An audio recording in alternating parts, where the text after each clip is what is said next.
The morning news stopped me cold. A fire had broken out at the only upscale hotel in town.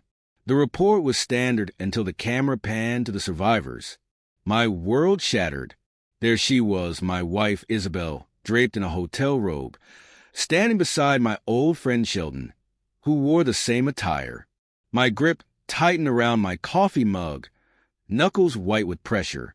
Furious, I snatched my phone and called Claire, Isabel's sister, the one she had claimed to be staying with.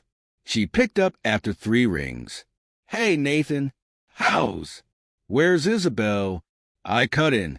A pause, then a forced chuckle. "She's, here, sleeping." "Why?" The same news broadcast played softly in the background. My jaw clenched. "Don't lie to me, Claire. She's on TV, outside the Grand Wellington Hotel, in a robe, next to Sheldon, also in a robe." Dead silence. Then a stammer. "Nathan, it's not what you think." I inhaled sharply. "Tell her I'm filing for divorce. And if that bastard Sheldon comes near me, he'll regret it." She started to protest, but I ended the call. 2 people in hotel robes. There was no excuse for that. A quiet, seething rage settled in. No screaming, no impulsive texts, just cold calculation. Revenge wasn't about acting in the heat of the moment. It was about precision. I sat at my desk, staring at my laptop, every past lie and excuse now glaringly obvious. How long had this been going on? How many times had she visited her sister? How often had Sheldon smiled in my face while betraying me behind my back? I opened my financial accounts and made my first move. Every shared bank account, frozen. Her credit cards, canceled. The house, legally in my name. She was about to lose it all. Then I checked the security footage.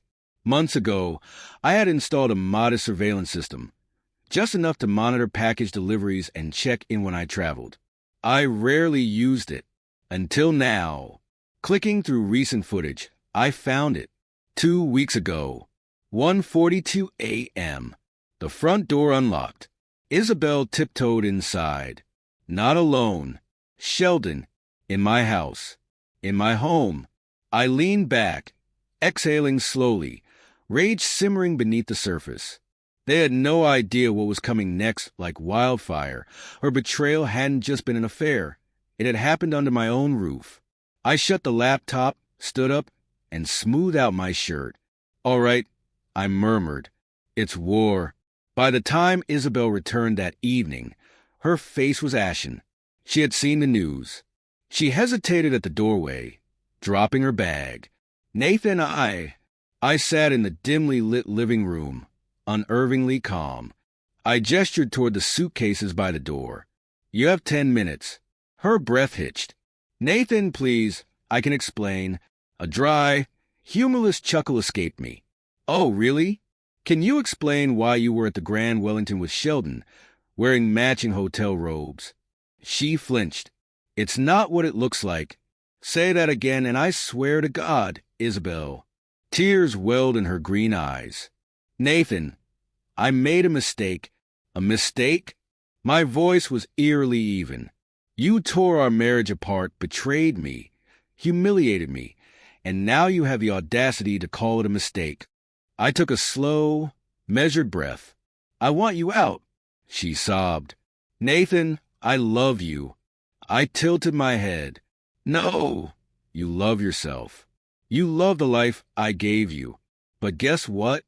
That life is over." Reaching for my phone, I said casually, "Oh, by the way, I already filed for divorce." Her face crumpled. "No, please. Don't do this." I met her desperate gaze. "You did this, Isabel." Standing, I loomed over her. "And now, you deal with it." She took a shaky step back. "Where am I supposed to go?"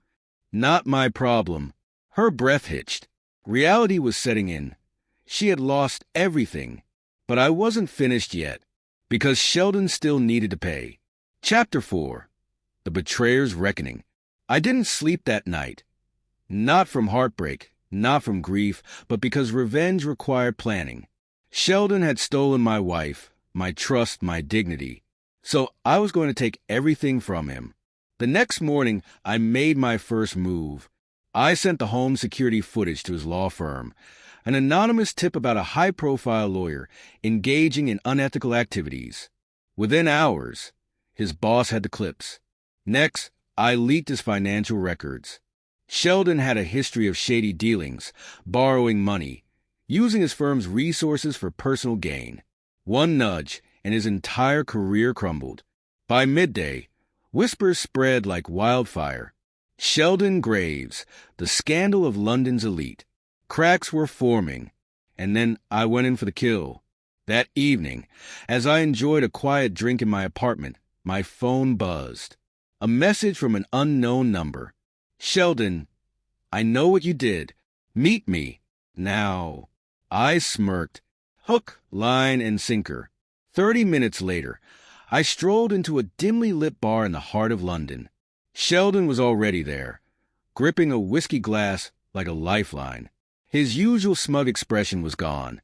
You destroyed my career, he spat as I slid into the booth across from him. I tilted my head. Did I? His hands curled into fists. You sent that footage. You leaked my finances. You ruined me. I leaned in, voice cold as steel. You ruined yourself the moment you touched my wife. His jaw clenched. It was a mistake. A low, dangerous laugh escaped me. You think I care about your excuses? He swallowed hard. For the first time, he looked scared. You really thought I'd just let you walk away after what you did. My voice was razor sharp. Sheldon exhaled shakily, rubbing his temple. I lost my job today. Good, I said. His head snapped up. I have nothing left, Nathan. I smiled. Now you know how it feels. With Sheldon out of the picture, only one loose end remained, Isabel. I hardly needed to lift a finger. She had already ruined herself. With her accounts frozen, credit cards canceled, and no access to my money, she had been living in a hotel. But hotels weren't cheap, and her funds were running dry. She called me every night. I ignored every call, until finally, she showed up at my doorstep. It was raining. She stood there, drenched, makeup smudged, a shell of the woman she once was. Nathan, she whispered, voice trembling. Please, just talk to me. I folded my arms. Why? She trembled, her voice cracking. I have nothing left.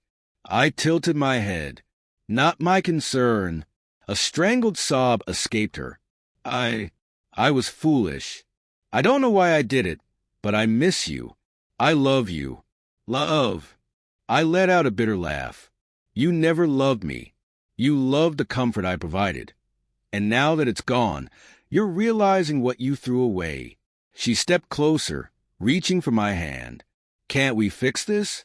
I held her gaze for a long moment before delivering the words that shattered her completely. I don't want you anymore. Her breath hitched, and tears streamed down her face. Nathan, I shut the door in her face, locking out the past for good. Days passed. Sheldon's reputation was in ruins. Isabel had been evicted from her hotel. She reached out to friends, but no one wanted to associate with a disgraced woman who had lost everything. And me? I was finally free. One evening, as I relaxed in an upscale bar, savoring a glass of whiskey, a familiar figure approached. Claire, Isabel's sister, slid into the seat across from me, her eyes studying me with quiet curiosity. You really did it, she murmured. I took a sip. Did what? Destroyed them. I tilted my head. They did that to themselves. Claire sighed, stirring her drink. No regrets. A slow smirk formed on my lips. Not a single one. She chuckled. I don't blame you. Isabel's been calling me nonstop, begging for help. I raised a brow. And Claire's lips curled into a knowing smile. I told her the same thing you did. I clinked my glass against hers, feeling the last remnants of the past dissolve. Some betrayals break you, but if you're wise, they make you stronger. And I had never been stronger